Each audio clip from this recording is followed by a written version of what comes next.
Welcome to Picks with the Professor, the podcast where a real statistics professor. And the Lou Gehrig to his Joe DiMaggio, Jake. Old school, I like it. Gives you sports betting tips. I'm Professor Sides. You can follow me on Twitter at Professor Sides. You can follow my friend Jake on Twitter at myfriend_Jake. Today is Monday, May 2nd, 2022. And this episode covers all of today's Major League Baseball games. In case you're new, I built a mathematical model for win probability, and I analyze weather data in order to come up with some plays on totals. I'll make one pick and one pick only on every game played, Monday through Saturday. That doesn't mean I recommend you do the same. I'm just giving you the information as to what I like the most, where my head is for each matchup.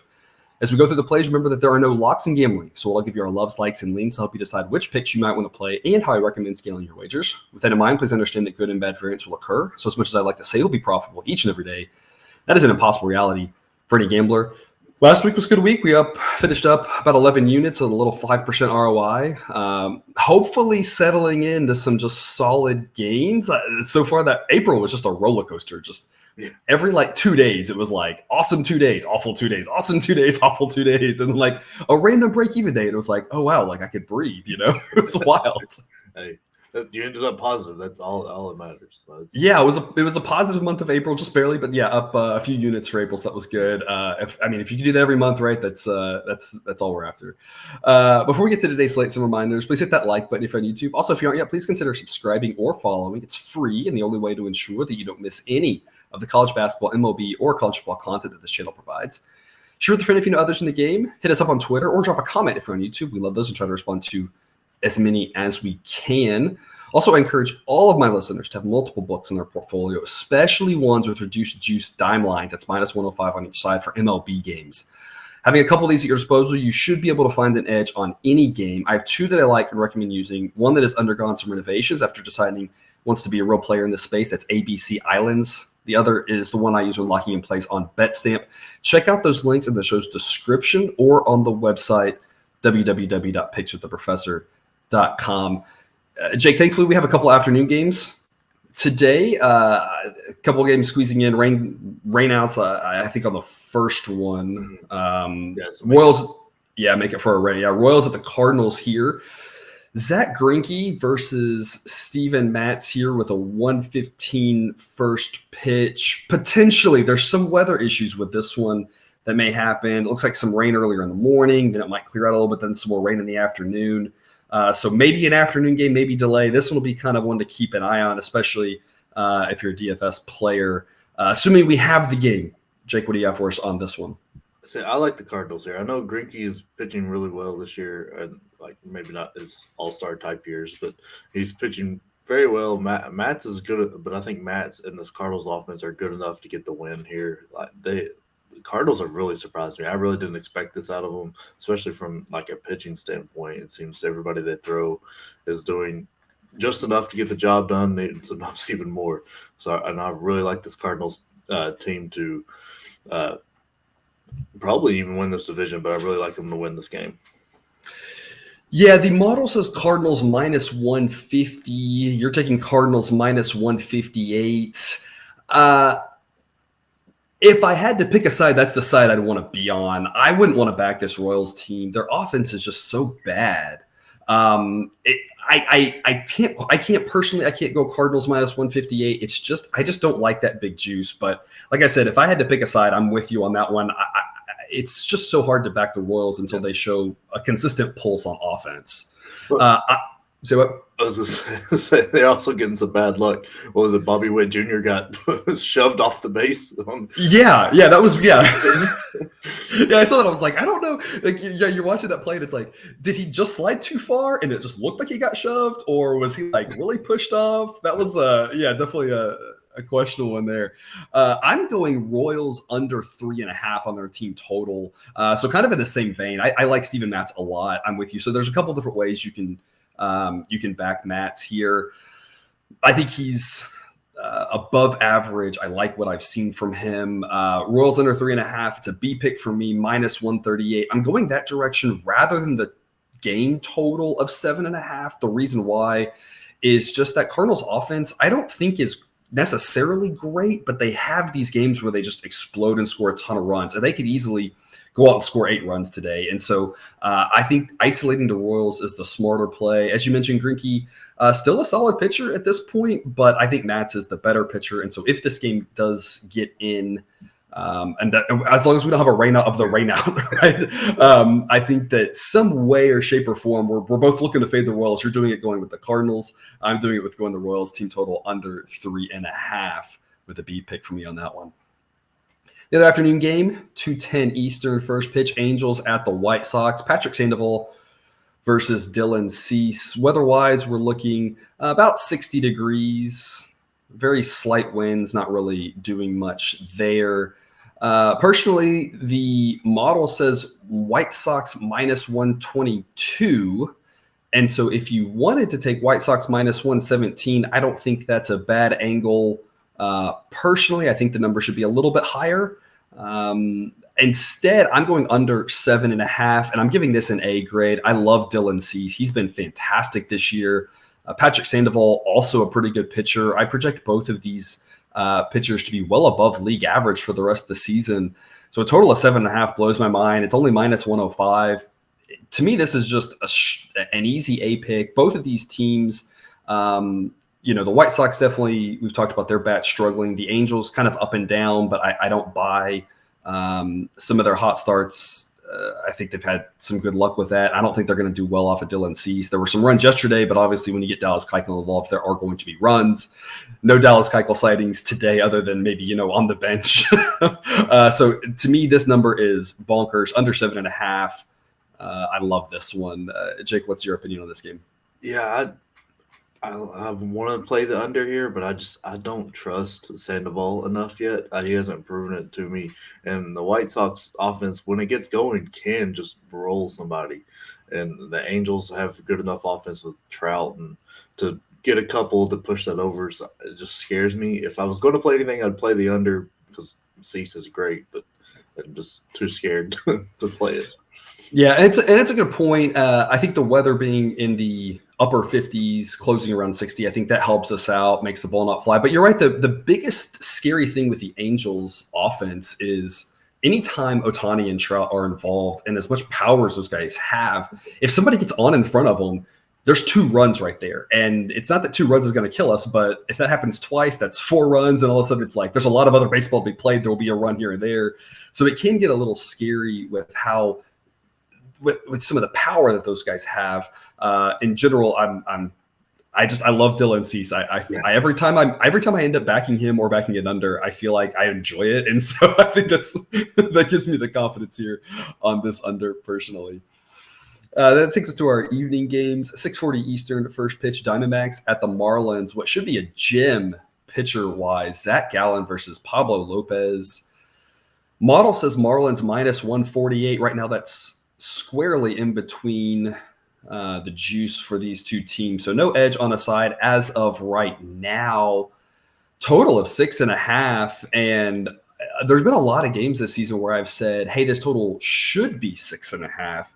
This one, I think the total should be 6. I think we're getting a little bit of value with the win at 6. I'm going under 6.5. I'm only going with a B play. I think with these two pitchers, I don't think these two offenses are that great. The Marlins offense can be a little frisky, but I don't think it's great. I think it's good, especially compared with how slow a lot of offenses have been this year. But Zach Gallen is fantastic. I think he can keep the Marlins bats in check. Diamondbacks offense, obviously not good, and I don't think they're going to get anything going against Pablo Lopez. If I had to play a side, I'd probably take the Marlins just because I like Pablo Lopez that much, but I don't want to fade Zach Gallen. I think under makes a lot of sense. And I don't want to isolate team total under because I think maybe one team scores, but I don't see both scoring. So even though it's a low number, I like under 6.5. Only a B pick, though. If for some reason this were 7, I'd go A pick, even if there was some juice attached to that to give us some push protection. But at 6.5, I still think under's the right side. I just am dropping it to a B grade. Jake, what do you think? Yeah, the under is probably the way to go. The 6 number scares me, like 6.5. It's much less fun. Yeah, on any game, I really just I don't like that. I like it. I don't play unders below 7 because 3 runs isn't crazy. Yeah, and So it just makes me very nervous anytime I'm playing something below 7. So I'm avoiding this game because I don't think it's going to go over, but under really scares me. Yeah, no, that makes a lot of sense. And I think, and this is what I've been talking about, I think the books and bettors maybe who drive the lines a little bit, I just haven't reacted. I've talked about this. Just haven't reacted to the new baseball. They haven't reacted to whatever effect the humidor is having. They haven't adjusted to the shorter spring training, whatever it is, right? There's a myriad of effects that could be it, but they just haven't adjusted yet. I really am curious to see next year with the cold weather. I wonder if next year with the cold weather, if we're going to see a lot of really low totals, if we're going to start seeing 6s and 6.5s. We're starting to get into warmer weather, so we're going to start where it's not going to make sense to go into these really low numbers because the ball will start flying a little bit more. So that'll be interesting to see how it continues to play out this year and next year. I'm really curious if the adjustment happens. If some of these numbers were down where they should and we're down at the 6.5s like they should and the 6s, it would be just a whole lot harder. Because you're right. I mean, once you get down to that 6.5, it is a whole lot harder to go under. I still think this is the right spot for it with these two pitchers, this environment, and these offenses. But yeah, like I said, I can't make it an A grade because it's really hard to be that confident under such a small number. It's like in any sport, right? When those totals get really extreme, it's really hard to go that same direction. So I still think it's the right side, but yeah, not an A pick for me on this under, unfortunately, even though it should be a fantastic pitcher's duel. Yeah, like I don't envy the guys making the lines right now because, like you said, the humidor and the shorter spring training and the cold weather and stuff like that, it's going to be impossible. Even next year, like which one was causing it or which right. Exactly. Like, exactly. If you have a normal spring training next year, right? Yeah. Then you say, well, how much was the spring training? Like, how do you know? It's why they get paid the big bucks, right? 7:05 Eastern, first pitch. Twins at the Orioles. Chris Bassett versus Tyler Wells. Jake, you got to pick for us on this one. What are you thinking? Yeah, I'm all over the Twins here. Twins have a good offense. Chris Bassett is a pretty good pitcher. He's not great by any measure, but he's fairly good. And Orioles are bad, just bad. And it's just so I don't know what's going on there in Baltimore. They've been bad for what it feels like 20 years now. Yeah. Cal Ripken was the last time they were worth anything. Hey, they made that wild card game, right, against the Blue Jays. And the whole thing about they had their reliever in the bullpen and they didn't use him in like a 13-inning game. Britain, I think they didn't use Britain, I think is what it was. Yeah, that's right. That was like 2016 maybe. I think it was 2016. That was like the 1 year where they were decent, and then other than that, it's like it's been 15 years. Didn't they give what's his face Chris whatever Chris Davis? Yeah, huge contract for him to not be able to hit a baseball since then. Yeah. So not good.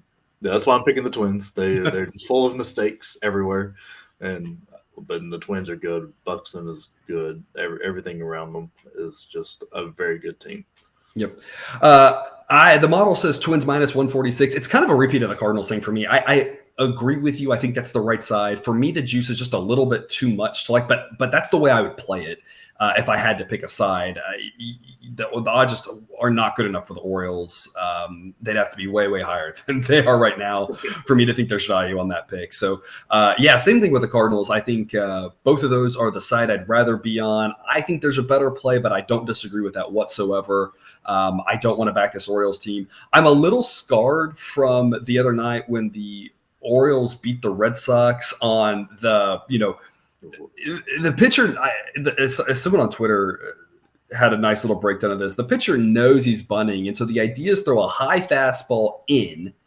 He won't be able to get his bat out of the way. He'll want to get the bunt. He might pop it up, right? He executes the pitch perfectly, and the batter gets a perfect bunt down. Yeah. But the pitcher did exactly what he wanted to, throwing the ball 90 some odd miles an hour, fields the bunt, and then misses the third baseman by like 10 feet. it wasn't even a good bunt. He got the bunt down, which was good given the pitch, but he got it to the pitcher. Easy out at third. Mm-hmm. And I'm just like, man, if the Orioles win games like that, so I'm a little scarred fading the Orioles. But baseball is great sometimes. Exactly. I looked total under this one at 7.5. The Orioles have been an under team. We've talked about that. I really like Chris Paddock. I've talked about that previously on this podcast here. His numbers this year, his underlying metrics are fantastic. Getting out of San Diego into a team that actually knows how to work with and maximize the strengths of the pitchers. I think you want to back Chris Paddock one way or the other, just like I said with Mats. So if you want to take Twins to back Paddock, I like it. I'm doing Orioles under 3.5. B pick for me. Odds are minus 134, so steep odds.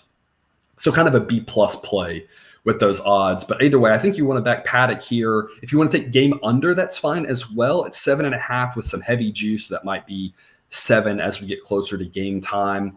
Weather-wise, we're going to start off around 70 degrees, close in the mid-60s, no real wind to speak of. So not really a super cold night that's going to kill fly balls, but not one that's going to really help them either. So I think game under is a solid way to look. But kind of just as we talked about with the Cardinals-Royals game, I'd rather just isolate the Orioles. Their bats aren't good. Chris Paddock is. I think the Orioles score 1 run in this game, maybe 2 at most. And like I said, I think there's a lot of ways to look here. Jake, you're going Twins at minus 152. I'm going Orioles under 3.5 at minus 134. B pick for me. A couple of different options for you. I think we got some good winners there. 7:07 Eastern, first pitch. Yankees at the Blue Jays. Jordan Montgomery versus Ross Stripling. This line blows my mind. The model says Blue Jays minus 111. I don't see how the Yankees are favored in this game in Toronto. I've got Blue Jays plus 108, and it's an A grade for me. I don't even know what to say other than, Stripling and Montgomery. I think Montgomery's a better pitcher, but not by a lot, like by the smallest of margins. Bullpens are pretty even. Offenses are pretty even. Toronto at home. This to me should be like a pick 'em. Again, the model thinks Blue Jays slightly favored. That we're getting plus 108 blows my mind. A pick for me, I want to get a little extra money on every time I think we've got a bigger edge. I think we've got a huge edge here. To me, it's that straightforward. Jake, what do you think? Yeah, I'm the same way. Blue Jays all the way here. I like Stripling better than Montgomery. Do you? Okay. I've not been a big fan of Montgomery for a long while now. And I don't know what it is about it. He just never seems to have it when he needs it. And I think that is a terrible way to go against this Blue Jays team with the way they hit the ball. Like, they punish mistakes, and it's going to be scary. So I'm all over the Blue Jays. Yeah, but I mean, this one's like just pretty straightforward. It's just if the odds change and you start having to actually like think through, the odds and different things like that. But at these odds, at plus odds, to me, it's just a no-brainer. Again, no locks, right? Doesn't mean they will win. It just means, hey, we've got great value, and if we can take this play every single day for 162 games, we're going to be profitable in the long run. So Blue Jays plus 108. The play from both of us on that one. 7:10 Eastern, first pitch. Braves at the Mets. Mets looking great so far this season. Maybe going to try to knot Mets things up this year like they tend to do every year.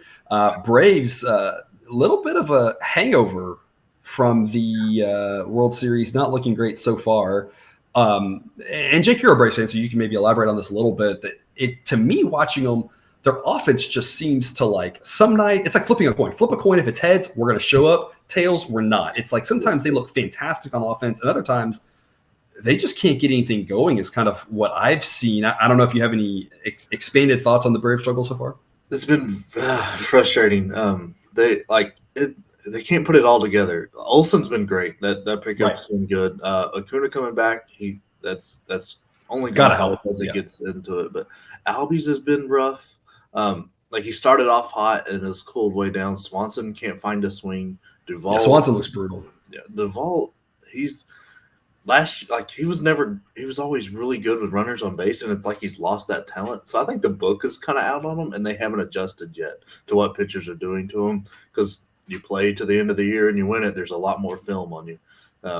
And I mean, we weren't above 500 to the All-Star break last year. So, that's true. True. Maybe that's a pattern we're trying to repeat to give me a heart attack all year. And then, but I don't know. All right. Well, I can figure out their offense. Yeah. Tonight, Max Fried versus Chris Bassett in what should be a chilly night in New York, mid to low 50s, slight chance of rain might affect things a little bit. They should be able to get the game in, but it might might either cause some playing through a little bit of moisture and or a small delay. Winds blowing in from left to left, in from left center, depending on the time, at almost 10 miles an hour. So maybe a warning track fly, maybe a first row home run is a warning track because of that. Again, chilly night being in the low 50s, so that'll definitely knock some fly balls down. Jake, what's your pick for us on this one? I'm going under here. I don't like either offense with the weather and everything. So under is the main play I'm going, and then I'm going to take whoever the Mets are throwing. I just forgot his name. Bassett. I'm going to take Bassett strikeouts over. Braves tend to strike out. Okay, a little player prop there. I like it. Yeah, I like to do those and tie a winner to it if I can, but I definitely like to do strikeouts, especially against the Braves, because the Braves they strike out a lot and it's frustrating. But I'm not I don't want to take it. I haven't I've seen anywhere between 4 and 6 somewhere with the ones I look at, so I wouldn't take it over 5.5. So if you can get 4 to 5, I would take that and go over. Okay. All right. Yeah, good to note there. Two good pitchers. Like you said, Bassett, a good pitcher. Fried, obviously fantastic. Chilly night, I'm with you. I'm going under 7. It's minus 110 right now, and that's an A grade for me. Sidewise, the model says Mets minus 111. I'm seeing Mets minus 102. So if you had to take a side, I think the Mets are the right side to take there. I'd be very comfortable laying minus 102. I think they're at home. I think their bullpen is probably just as good as the Braves bullpen. Both bullpens are solid. Offensive wise, I think in general, the Braves have the better names offensively, but like we talked about, they just haven't consistently done it. So right now I'd give maybe even slightly into the Mets offense. So I think the Mets should be favored here. I don't understand the minus 102. So I think Mets is the play to make on the side, but I just like the under even more. I love that we get that push protection at 7.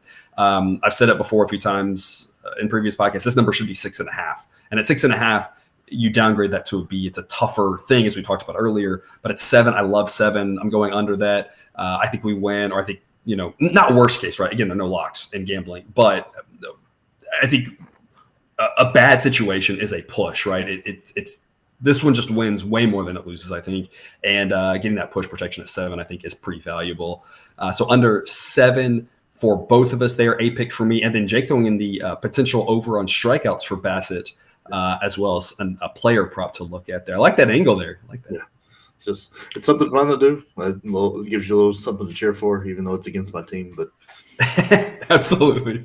All right. 8:10 Eastern first pitch. Mariners at the Astros. Marco Gonzalez versus Jake Odarisi. And Odarisi, who's just been up and down. His first start of the season, labored, but got through it. I think he ended up only going 3 innings. Everyone was going short in those first starts, and he threw a ton of pitches in that first inning. But I think he went 3 innings, 1 run.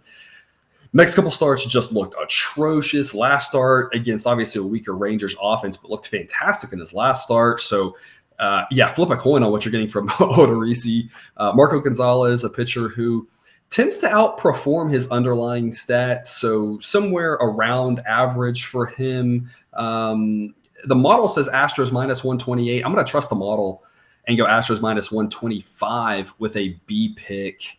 I've done pretty well with the Astros games, taking them or the total, kind of zigzagging around. I really debated total under 8.5 in this one. I don't want to isolate a team total here for sure. And the reason why is if you go under, I think you take under for the game because either offense could score 7, but either offense can score 0. And so trying to pick which one I feel like is kind of a fool's errand. I think just take the game under 8.5 and say maybe one offense scores, but I don't think both do. And the reason I say that is the Astros offense can just go off. We've seen that. And Odarisi could just blow up. We've seen that. So it's one of those where I like under 8.5. I like it. The fact that the model says play Astros, I'll go that direction. I'll go B pick. I like that one as well. I like both.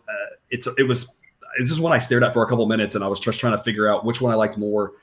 I think a slight lean to the Astros rather than the under, but I mean, it's just really a coin toss between these two. And so, like I said, a lot of times when I have that situation, I look at the team total and isolate that. But I just don't want to go Mariners under 3.5 just because if Odarisi has a bad start, I'd rather have either the game under and say maybe the Astros bats don't show up, or I'd rather have the Astros and say maybe the Astros can score 8 runs themselves. And so I think that's kind of the tiebreaker factor for you on this one. Because I think if Odarisi, it's one of those where it's like, hey, can you make sense of what I'm saying, right? I think if Odarisi has a good game, the Astros win, game goes under. If Odarisi doesn't have a good game, I think the tiebreaker for if you like under or Astros more is if Odarisi has a bad game, do you think that the Astros bats don't show up and the game stays under? Or if he has a bad game, would you rather be on the Astros and say they can score some themselves? I lean the latter, so Astros minus 125 is a B. I hope that made sense and helped somebody out there. Yeah. Jake, what do you think?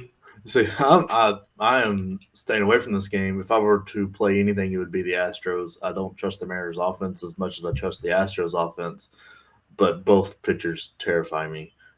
So I would not play the total here because they, like you were saying, either one of them could show up and have a dominant game, or they can just, they'll throw batting practice. Yep.